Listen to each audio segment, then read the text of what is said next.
Welcome to Sib Spot. Today's stories from Reddit are from Am I the Butthole? Story 1 is by Aggressive Sun 7167. Am I the butthole for telling my sister my chickens aren't leaving? I'm 28 female living in a suburb where we're allowed a small number of backyard chickens.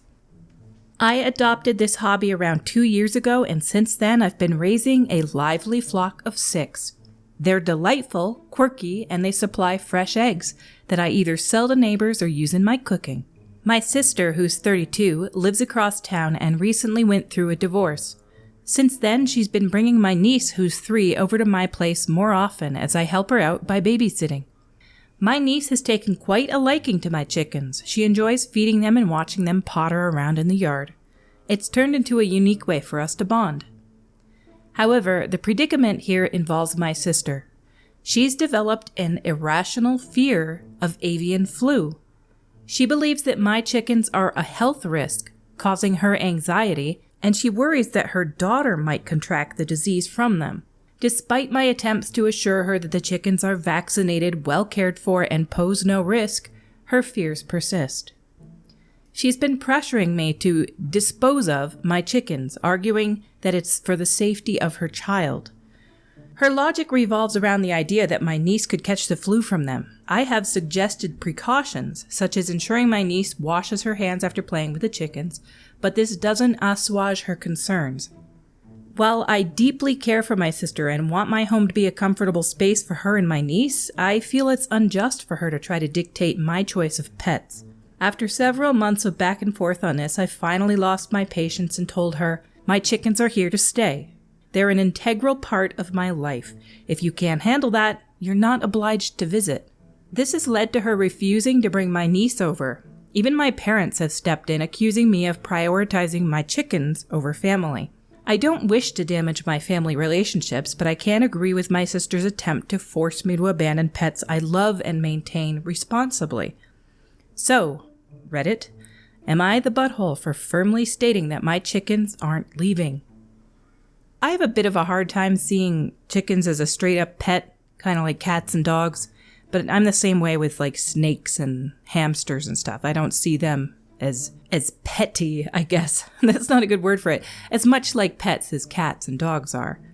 But you love them, they give you eggs, you maintain them in a healthy manner. She needs to get over it. And if she can't, she doesn't come over. That's all there is to it. There were some good comments I wanted to share below as well. By Encartress, reply to your parents. It's not that I'm choosing my chickens over family. It's that sister is choosing her irrational fears over our family. They are still welcome here. The only problem is in her head, not the butthole. Underneath that, by Introverted Bookman. Excellent point. OP hasn't banned the sister or niece from visiting. Her sister is getting angry about compliance with a rule that she came up with all by herself. By Dangerous Mango 6. My family tried to make my husband and I get rid of our cat because my sister had convinced herself she had a death-level cat allergy. She doesn't even have allergies. They couldn't believe we would choose our cat over my sister, but I said they were more than welcome to visit. It was their decision to pick her fear over us. The whole family never came over again. And the final comment, which is one of my favorites, Commercial Ad 5813. Found out my in-laws were allergic to all kinds of animal fur. Promptly bought 3 dogs. 30 plus years of wedded bliss later, best decision I ever made. This person's using their dogs even more functionally than you're using your chickens, OP. Our next comment is by OK Lingonberry 4797. Am I the butthole for saying F no to a dog and taking it to the pound? I'm a 38 male. I generally like dogs, but in small doses. I grew up with them, but they weren't the most positive thing to me growing up. My wife has similar sentiments about owning pets, and they aren't something either of us ever wanted. We have 2 daughters, ages 8 and 10. My sister, who's 33, has grown up to be a classic dog mom and loves her dogs more than anything. She is also very close with my daughters. Well, the other day my sister took my daughters out shopping. They come home with a puppy. I see it and I am pissed. My sister is like, look what I bought them. My girls were asking if I liked it. I tell them, "Can you take the puppy out and play with it?" And they do. My sister is like, "Are you going to keep the dog?" I responded, "F no. You know we don't want a dog. It's not staying, and you're telling the girls that it's your new puppy. Take it back, keep it. I don't give an F. It's not staying here." She says I don't need to be so hostile, calls me a jerk, and leaves. I'm livid.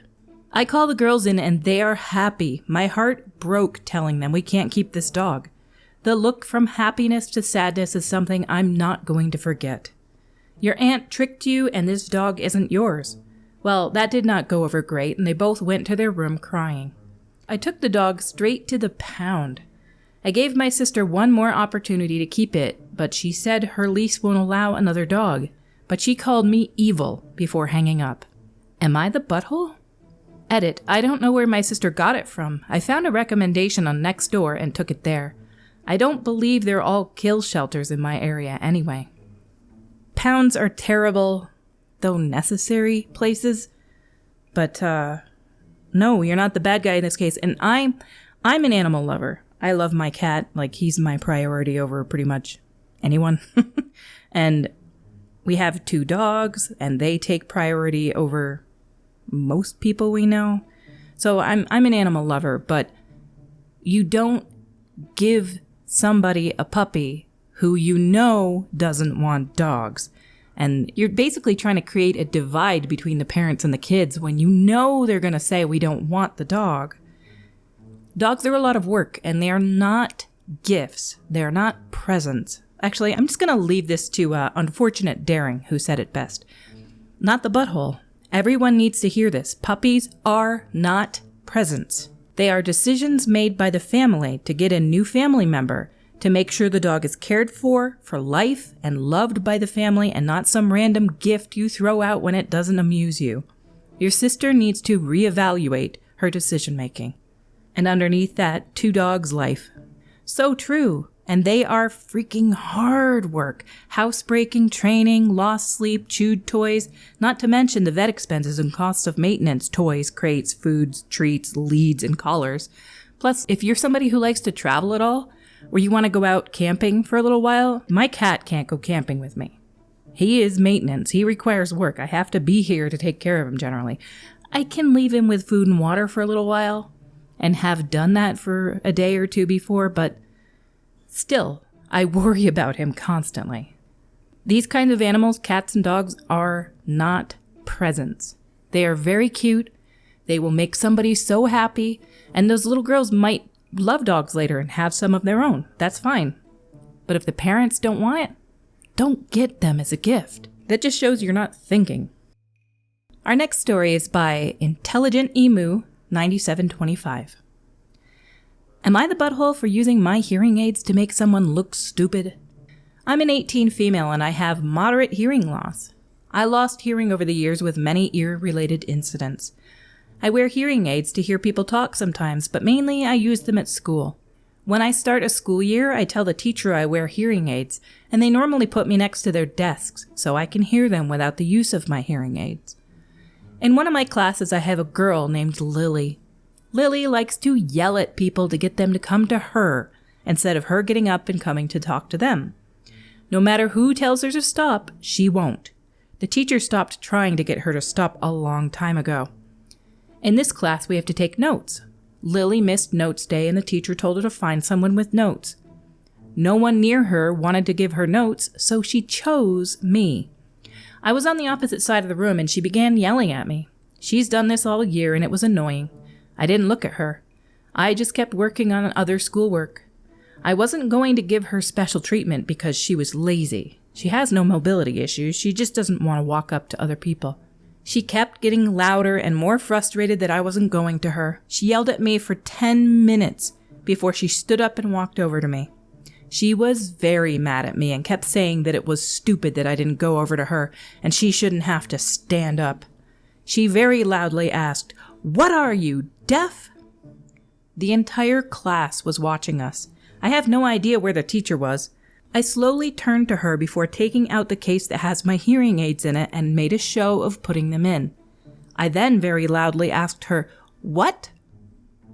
She got very red in the face and then turned around and walked back to her seat. No one in that class knew I wore hearing aids because my hair covers them. My sister said it was mean of me to do that to her because she didn't know, and I wasn't wearing my hearing aids, and I could hear her because she was very loud. So, am I the butthole? It's a little incredible how many awards this person got for their storytelling. You're not the butthole, obviously, and it's a bit of petty revenge almost. You embarrassed her and made her feel badly for this. But it sounds like she kind of needs that sort of thing. A lot of students learn not to be jerks in school through student interactions, and this maybe will affect her, and maybe she won't be so demanding and lazy next time. Maybe this will change her.